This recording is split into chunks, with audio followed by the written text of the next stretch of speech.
आप एक ऐसी व्यवस्था का निर्माण करके जा रहे हैं जिसमें कि हम लोग एक दूसरे से लड़ेंगे, सरनेम देख के, जाति देख के, उपजाति देख के एक दूसरे से लड़ेंगे, मारेंगे एक दूसरे। क्या आप चाहते हैं कि देश में सिविल वॉर की सिचुएशन डेवलप हो जाए? नमस्कार, मेरा नाम है जितेंद्र कुमार। पहचान लिया ना? नहीं कैसे पहचानेंगे?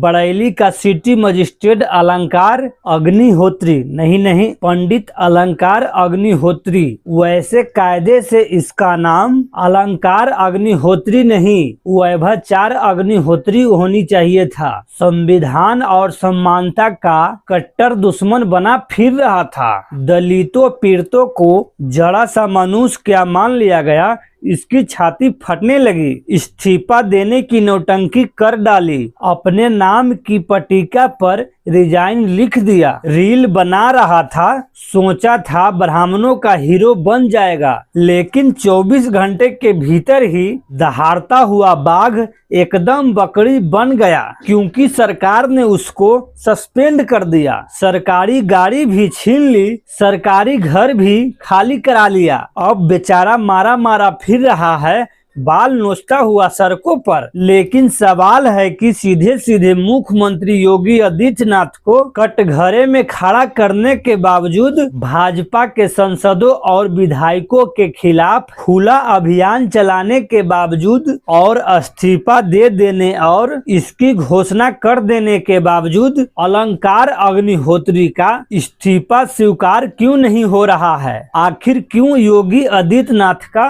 गला सूख रहा है? मुसलमानों पर कहर बनकर टूटने वाले मुख्यमंत्री इतने डरे हुए कैसे हैं? जरा सोच कर देखिए कि पंडित अलंकार अग्निहोत्री की जगह कोई आलम, कोई अस्कार या कोई अजहर होता, यकीन मानिए कयामत आ चुकी होती। बुलडोजरों का काफिला निकल चुका होता, पता नहीं क्या क्या अब तक तहस नहस हो चुका होता। लेकिन दूसरी तरफ शंकराचार्य अभिमुक्तेश्वरानंद के अपमान और यूजीसी के जातीय उत्पीड़न पर रोकथाम के लिए बनाए समता नियमों के विरोध में इस्तीफा देने वाला बरेली का सिटी मजिस्ट्रेट अलंकार अग्निहोत्री है। योगी सरकार उसको मक्खन लगा रही है। सीधे मुख्यमंत्री और पूरे भाजपा को चुनौती देने वाले अलंकार अग्निहोत्री को केवल सस्पेंड किया गया और विभागीय जांच के आदेश की खाना पूर्ति कर दी गई। जरा सोचिए कि मुख्यमंत्री के मुंह पर इस्तीफा फेंककर पूरी सरकार को चुनौती देने वाले अलंकार अग्निहोत्री का इस्तीफा तक मंजूर करने की हिम्मत नहीं हो रही है योगी आदित्यनाथ को। और दूसरी तरफ उसी उत्तर प्रदेश में कर्मठ और ईमानदार आईपीएस अमिताभ ठाकुर को वही मुख्यमंत्री न केवल जबरन रिटायर कर देता है बल्कि जेल में डलवा देता है। अब देखिए कि इस्तीफा मंजूर नहीं हुआ है, इसके बावजूद अलंकार अग्निहोत्री की हीरोगिरी हवा हो गई है, क्योंकि माना जा रहा है कि जांच के नाम पर सरकार बर्खास्तगी का आधार तैयार करेगी और फिर उसके कान मरोड़ती रहेगी। फिलहाल अग्निहोत्री को शामिल अटैच कर दिया गया है। बरेली कमिश्नर को मामले की जांच सौंपी गई है। मजिस्ट्रेट साहब से सरकारी गाड़ी वापस ले ली गई है। बहुत बेइज्जत करके सरकारी आवास भी छीन लिया गया है। रातों रात सस्पेंड सिटी मजिस्ट्रेट अलंकार अग्निहोत्री जब सामान निकालने अपने सरकारी आवास पहुंचे तो पुलिस ने केवल 4 लोगों को ही अंदर आने दिया। बाहर निकले तो मजिस्ट्रेट साहब बुरी तरह हाँफ रहे थे। 27 जनवरी की सुबह 11 बजे डीएम से मिलने इलेक्टेड पहुंचे, लेकिन अंदर ही नहीं जाने दिया गया। 2 घंटे तक बाहर बैठे रहे।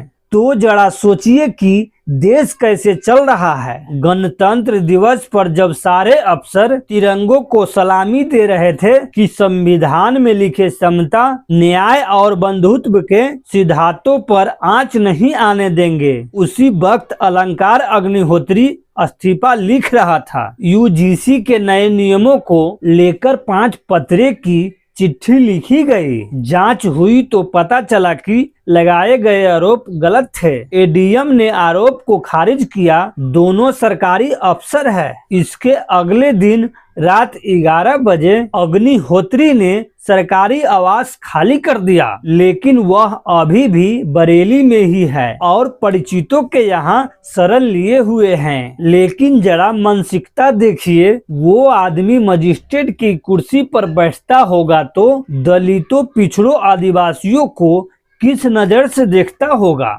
इसके बाद ब्राह्मणों ने योगी आदित्यनाथ को घेर लिया। भाजपा पर ब्राह्मण विरोधी होने का ठप्पा गहराता चला गया तो मामला खुला खेल फारूखवादी बन गया है। लेकिन इस खुले खेल में एक बात हर तरफ से साफ हो रही है कि स्वर्ण हरगिज नहीं चलते कि दलितों, बिछड़ों का जाति के आधार पर उत्पीड़न रुके। उत्पीड़न रोकना तो छोड़िए, वो यह भी नहीं चाहते कि दलितों, पिछड़ों के पास शिकायत करने का अधिकार तक रहे। ऐसे समाज, ऐसे देश वो बनाना चाहते हैं। इस वीडियो में इतना ही। बताइए वीडियो आपको कैसा लगा। मैं हूं जितेंद्र कुमार। नमस्कार।